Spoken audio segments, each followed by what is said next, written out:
तो आज हम फॉरेंसिक मेडिसिन में जो चैप्टर लीगल प्रोसीजर्स है वो पढ़ने वाले हैं। लीगल प्रोसीजर्स में भी हम इस लेक्चर में सिर्फ इंक्वेस्ट की बात करेंगे। तो पहले अगर हम देखें लीगल प्रोसीजर्स में हमें स्टार्टिंग किस चीज़ से करनी है, तो आपको सबसे मोस्ट इम्पॉर्टेंटली तो ये पता होना चाहिए कि जो आईपीसी, सीपीसी और इंडियन एविडेंस एक्ट थे वो अब चेंज हो चुका है। जो इंडियन पीनल कोड था आईपीसी, अब उसको भारतीय न्याय संहिता कर दिया गया है। भारतीय न्याय संहिता बीएनएस कर दिया गया है और इसमें टोटल 358 सेक्शंस हैं। जो बीएनएस है ये हमारा, इसका काम क्या है, ये ऑफेंसेस को डिफाइन करता है। जो जुर्म है, ऑफेंस है, उसको डिफाइन करेगा और कोड प्रोवाइड करेगा पनिशमेंट का। तो it define offences and prescribes codes for punishment. Okay, ये इसका बेसिक काम है। उसके बाद हम सीपीसी देखते हैं। सीपीसी को अब भारतीय नागरिक सुरक्षा संहिता कर दिया गया है, जिसमें टोटल 531 सेक्शंस हैं। ये हमारा डील करता है कोई भी प्रोसीजर जो होता है पनिशमेंट ऑफ ऑफेंसेस के लिए, उससे ये हमारा डील करता है। तो मेनली इसमें आपको याद रखना है पनिशमेंट्स के लिए सीपीसी है, अब बीएनएसएस है। फिर जो इंडियन एविडेंस एक्ट है, इंडियन एविडेंस एक्ट को अब भारतीय साक्ष्य अधिनियम कर दिया गया है। ये जितने भी सारे एविडेंस और विटनेसेस हमारे आते हैं ये इंडियन एविडेंस एक्ट के अंदर आते हैं। तो टोटल इसमें 170 टोटल सेक्शंस बना दिए गए हैं इंडियन एविडेंस बीएसए के अंदर। तो क्या क्या पढ़ा है हमने, एक तो है हमारे पास बीएनएस भारतीय न्याय संहिता, एक है हमारे पास बीएनएसएस भारतीय नागरिक सुरक्षा संहिता, और एक है हमारे पास बीएसए भारतीय साक्ष्य अधिनियम। ओके, हमने इसमें 358 सेक्शंस, 531 सेक्शंस और 170 सेक्शंस हमने तीनों के अंदर पढ़ लिए हैं। ये हमारा ऑफेंसेस को डिफाइन कर रहा था और पनिशमेंट के लिए कोड प्रिस्क्राइब कर रहा था। जो हमने बीएनएसएस पढ़ा था वो हमारे पनिशमेंट के लिए था, और जो हमारे इंडियन एविडेंस एक्ट जो अब बीएसए हो चुका है भारतीय साक्ष्य अधिनियम, ये हमारे एविडेंसेस और विटनेसेस इसके अंदर आ रहे थे। अब फाइनली जो आज का हमारा मेन टॉपिक है इंक्वेस्ट, हम उस पर आते हैं। तो इंक्वेस्ट में जो हमें मेन चीज़ पढ़नी है, इंक्वेस्ट होता क्या है। इंक्वेस्ट कोई भी जो इंक्वायरी, कोई इन्वेस्टिगेशन जो हम कॉज ऑफ डेथ के लिए करते हैं उसको हम इंक्वेस्ट कहते हैं। अब हम इंक्वेस्ट करेंगे कब, इंक्वायरी हम कॉज ऑफ डेथ के अंदर तभी करेंगे ना जब हमें डेथ का कॉज ही नहीं पता है, नेचुरल कॉज की वजह से डेथ हुई ही नहीं है, कोई अननेचुरल कॉज उसका है, तो हम इन्वेस्टिगेट करेंगे कि आखिरकार डेथ हुई क्यों है। तो इस केसेस में ये कुछ केसेस मैंने यहाँ पे लिखे हुए हैं जिन केसेस में हमें इंक्वेस्ट करनी पड़ती है। फॉर एग्जांपल, अगर सडन डेथ हो गई है जिसका कॉज नहीं पता, सुसाइड के केसेस में, होमिसाइड के केसेस में और इन्फेंटिसाइड के केसेस में हमें इंक्वेस्ट करनी है। सुसाइड, होमिसाइड, इन्फेंटिसाइड ये सबको याद रहते हैं। इसके अलावा अगर कोई एक्सीडेंट हुआ है पॉइजनिंग के केसेस में, और अगर कोई ड्रग मिसहैप है उस केस में भी हमें इंक्वेस्ट करनी होती है। इसके अलावा अगर डेथ अंदर एनेस्थीसिया हुई है, ऑपरेशन टेबल पे हुई है, या पोस्ट ऑपरेटिव शॉक की वजह से डेथ हुई है, तब हमें इंक्वेस्ट करनी है। अगर with in 24 hours of hospital admission हमारी डेथ हुई है तब भी हमें इंक्वेस्ट करनी होती है, क्योंकि वो मेडिकल नेग्लिजेंस की वजह से भी हो सकती है। हॉस्पिटल में हमने एडमिट कराया, 24 घंटे के अंदर पेशेंट मर गया है, तो उस केसेस में भी हमें इंक्वेस्ट करनी है। डाउरी डेथ के अंदर भी हमें करनी होती है। बाकी जो रेप के केसेस होते हैं उनमें भी हमें इंक्वेस्ट करनी होती है। तो क्या क्या था, सुसाइड आपको याद रहेगा, इन्फेंटिसाइड, होमिसाइड, सडन डेथ याद रहेगा। इसके अलावा एक्सीडेंट, पॉइजनिंग और ड्रग मिसहैप के अंदर करनी है। अंडर जो हॉस्पिटल वाली डेथ्स हैं, अंडर एनेस्थीसिया, ऑपरेशन टेबल पे, पोस्ट ऑपरेटिव शॉक की वजह से with in 24 hours of admission, और डाउरी डेथ। अब टाइप्स क्या क्या होते हैं इंक्वेस्ट के, एक तो होती है हमारी मैजिस्ट्रेट इंक्वेस्ट और एक होती है हमारी पुलिस इंक्वेस्ट। ये जो दो इंक्वेस्ट हैं ये हमारी मेन होती है। इसके अलावा कुछ अदर इंक्वेस्ट भी आती है, जैसे corners inquest, medical examiner system और प्रोक्यूटर फिस्कल। जो ये हैं ये हमारी इंडिया में नहीं होती है तीनों। इंडिया में सिर्फ ये और ये मैजिस्ट्रेट और पुलिस इंक्वेस्ट होती है। ये मैं आपको बता दूंगी लास्ट में कि आखिर ये होती क्या है, पर जो आपको मेन फोकस करना है वो आपको एक तो मैजिस्ट्रेट इंक्वेस्ट पे करना है, एक आपको पुलिस इंक्वेस्ट पे करना है। तो मैजिस्ट्रेट इंक्वेस्ट की बात करें तो मैजिस्ट्रेट इंक्वेस्ट जो होता है ये कोई भी डिस्ट्रिक्ट मैजिस्ट्रेट, जुडिशियल मैजिस्ट्रेट, ये एसडीएम जो हमारा सब डिविजनल मैजिस्ट्रेट होता है ये भी कर सकता है। कोई भी एग्जीक्यूटिव जो मैजिस्ट्रेट होता है जैसे सब कलेक्टर, तहसीलदार, कोई भी कर सकता है। और जो पुलिस इंक्वेस्ट होती है ऑफकोर्स वो पुलिस ही करेगी।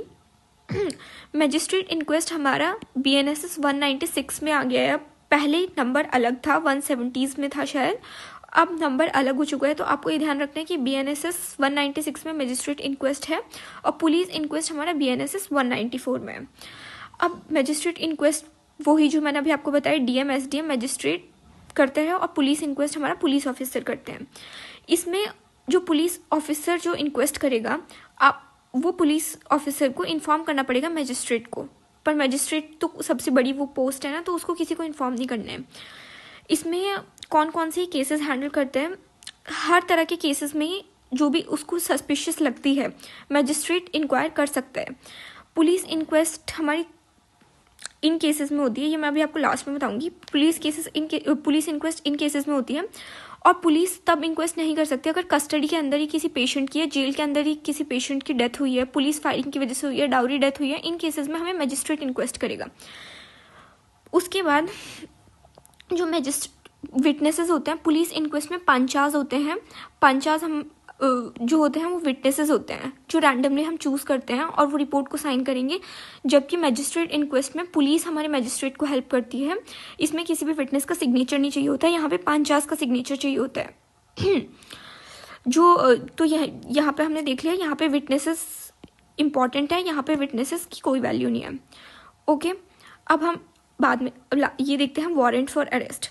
जो पुलिस वाली इंक्वेस्ट होती है उसमें हम वारंट इशू नहीं कर सकते।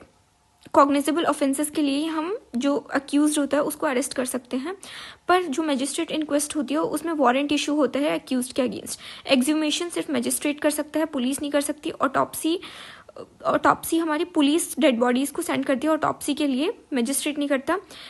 इसके अलावा तो ये क्वालिटी ऑफ इन्वेस्टिगेशन सुपीरियर सबसे ज़्यादा मैजिस्ट्रेट इंक्वेस्ट होती है। अब हाँ, जो केसेस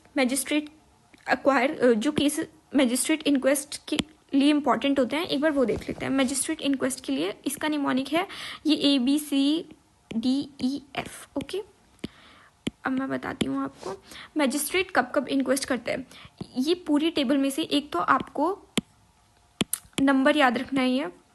ये DM SDM कर रहा था, इसमें किसी को इन्फॉर्म नहीं करना था, इसमें मैजिस्ट्रेट को इन्फॉर्म करना था। सारी सस्पिशियस केसेस में मैजिस्ट्रेट इंक्वायर कर रहा था, पुलिस नहीं कर सकती। विटनेसेस पुलिस वाले में चाहिए होते हैं। ये वारंट इशू कर सकता है, इसमें कोई वारंट इशू नहीं होता है। ये हमारे ऑटोप्सी के लिए डेड बॉडीज को सेंड करती है और सबसे ज़्यादा सुपीरियर मैजिस्ट्रेट इंक्वेस्ट होती है। इतना आपको याद रखना है। उसके बाद किस केसेस में मैजिस्ट्रेट इंक्वेस्ट होगी वो आपको ध्यान में रखना है। इसका निमोनिक है ABCDEF। ए से हमारा असाइलम में अगर कोई पेशेंट है, मेंटली इल साइकोटिक पेशेंट है, तो मैजिस्ट्रेट इंक्वेस्ट होगी। बीटिंग बाय पुलिस, मतलब पुलिस की कस्टडी में कुछ डेथ हुई है, तब भी बीटिंग बाय पुलिस या कस्टडी में कोई डेथ हुई है तो हमारा मैजिस्ट्रेट इंक्वेस्ट होगी। डाउरी डेथ में भी विदिन 7 years ऑफ मैरिज अगर किसी की डाउरी डेथ की वजह से डेथ हुई है, उस केसेस में भी हमारी मैजिस्ट्रेट इंक्वेस्ट होगी। एग्ज्यूमेशन मैजिस्ट्रेट कराएगा, और पुलिस की फायरिंग की वजह से कोई डेथ हुई है तो भी मैजिस्ट्रेट इंक्वेस्ट होगी। तो आपको ये निमोनिक याद रखना है ABCDEF। पुलिस इंक्वेस्ट कब होती है? पुलिस इंक्वेस्ट हमारी होगी एक्सीडेंटल, सुसाइडल, होमिसाइडल और सस्पिशियस केसेस में। ओके, ये आपको याद ही रहेंगे। वैसे तो कोई भी एक्सीडेंट, सुसाइड या होमिसाइड की वजह से जो डेथ हो रही है उस केसेस में हमारा पुलिस इंक्वेस्ट होगी। पुलिस इंक्वेस्ट करने के बाद वो इन्फॉर्म करती है हमारे इन्वेस्टिगेटिंग ऑफिसर को। मिनिमम जो रैंक चाहिए होती है पुलिस इंक्वेस्ट के लिए वो कम से कम हेड कांस्टेबल होना चाहिए, तब वो पुलिस इंक्वेस्ट कर सकते हैं। इसमें क्या होगा, इन्वेस्टिगेटिंग ऑफिसर्स जो होते हैं, पुलिस होगी, वो हमारे क्राइम सीन को विजिट करेगी, वहाँ पे वो ऑब्जर्व करेगी पूरे क्राइम सीन को, डेड बॉडी को ऑब्जर्व करेगी। उसके बाद वो इंक्वायर करेगी, प्लस हमारे जो विटनेसेस होंगे उनके साथ इंक्वायरी करवाती है। वो विटनेसेस को हम पंचास कहते हैं, इसलिए जो रिपोर्ट प्रिपेयर होती है पुलिस इंक्वेस्ट के बाद उसको हम पंचनामा कहते हैं। प्लस फिर पुलिस हमारे डेड बॉडी को पोस्टमार्टम एग्जामिनेशन के लिए भेज देती है नियरेस्ट ऑथराइज्ड डॉक्टर के पास। ये हमें हमारी पोस्टमार्टम के लिए भेजेगी बॉडी को। Plus copy of inquest report भी चाहिए होती है पुलिस इंक्वेस्ट में। उसके बाद ये जो जितना भी हमारा जो रिपोर्ट प्रिपेयर हुई है पोस्टमार्टम एग्जामिनेशन, इस सबको फॉरवर्ड करती है सब डिविजनल मैजिस्ट्रेट को, किसी भी मैजिस्ट्रेट को।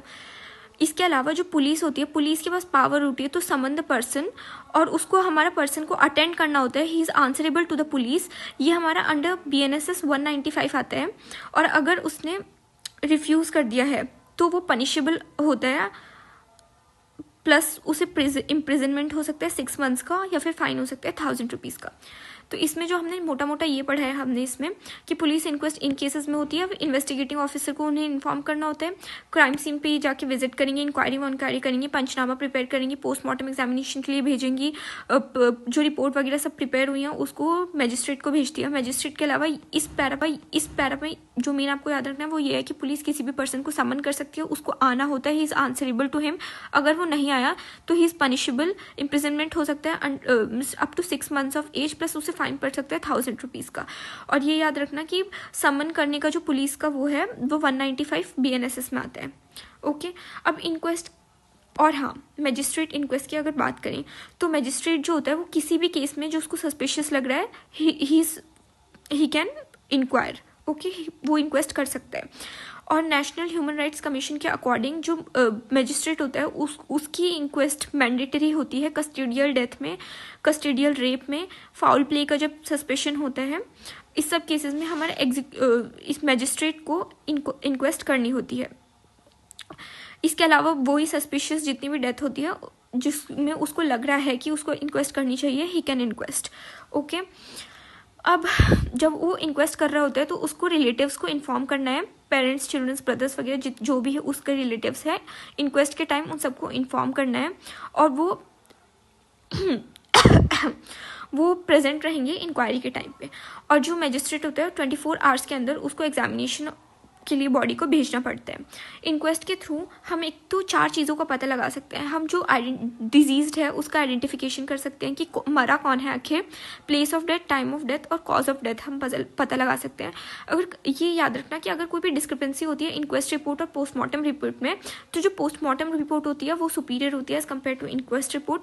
पर्पस क्या होता है इंक्वेस्ट का, यही मैजिस्ट्रेट इंक्वेस्ट का। मैजिस्ट्रेट इंक्वेस्ट में ये पर्पस होता है कि कोई भी पर्सन हमारा अपने राइट से डिप्राइव ना रहे। मैजिस्ट्रेट इंक्वेस्ट में कोई पार्शियलिटी नहीं होती, तो इस वजह से ऐसा मान जाता है कि मैजिस्ट्रेट इंक्वेस्ट सुपीरियर होती है, क्योंकि कोई भी पर्सन डिप्राइव नहीं होता अपने राइट से, कोई पर्सन अनजस्टली डाई ना हो, मतलब कोई पर्सन किसी के नेग्लेक्ट या ब्रुटैलिटी की वजह से मरे ना, जो इंचार्ज हैं उनकी नेग्लेक्ट की वजह से वो पर्सन मरे ना।